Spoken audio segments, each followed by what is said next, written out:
बिस्मिल्लाहिर्रहमानिर्रहीम अस्सलाम वालेकुम वेलकम तुहद बे एक लट सान यूट्यूब चैनल पे यथ जन नाव कुक विथ अमरीन सन अजिच रेसिपी न्यूट्री तो पालक रेसिपी स्टार्ट करने ब्रो अगर तुम यथ चैनल पे नई छो चैनल करो सब्सक्राइब तो वीडियो वो एंडस ताम चलो करो अजिच रेसिपी स्टार्ट यन मे पालक निम थम मे छिलित बे निमित न्यूट्री तो वन नी मे ये तव अत मज त्रो आब बे त्रो यह पालक तो अत पालक दिमो फुकर पालक लोग ये फुकर असल पे यह छकनो वो सर्द आब तो थो चिड़ित वन नी मे ये नी मे चॉपिंग बोर्ड बे नी मे श्राख तो करो अम सत न्युक न्युक पालक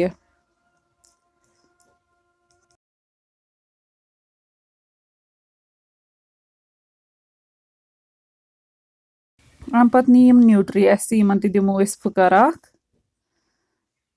न्यूट्रियन ये फुकर लगे तो यम छकना सर्द आब तो थवन चिड़ित वन नु मे यपर तील तील ये सठा पहमत नुन तिकेज न्यूट्री रनो या पालक इन लगान तील सठा तील युथु गरम गो करो गो अत मज न्यूट्री फ्राई असल पे फ्राई कर ताकि इन मुशुक सह रोज कह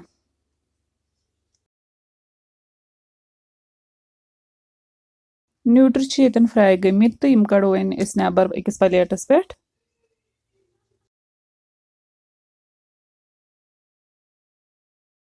अम पे त्रो तीलस मज पालक तो करो यह असल पे फ्राई पालक 2-3 मिनटन फ्राई करने पत नी मे नम मसाल कह यम पीसो त्रो मज बड़ल सब्ज ٲl 2 तो दालचीन कलम बे त्रो अत मज रोहन चमचे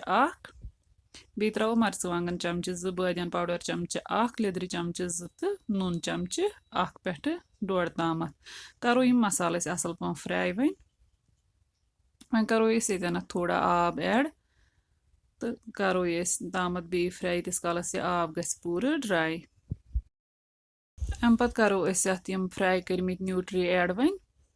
करो असल पे मिक्स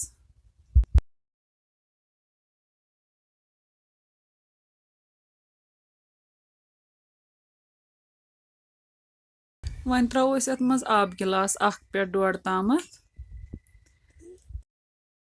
बे त्रो गरम मसाला पाउडर चमचे 1 पे तो थो अत ढक्कन बंद दिमो अत 2 to 3 विसल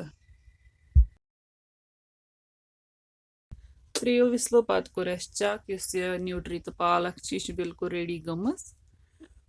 अगर तुम अम खो ड्राई खेवान तुम हेकू अत बे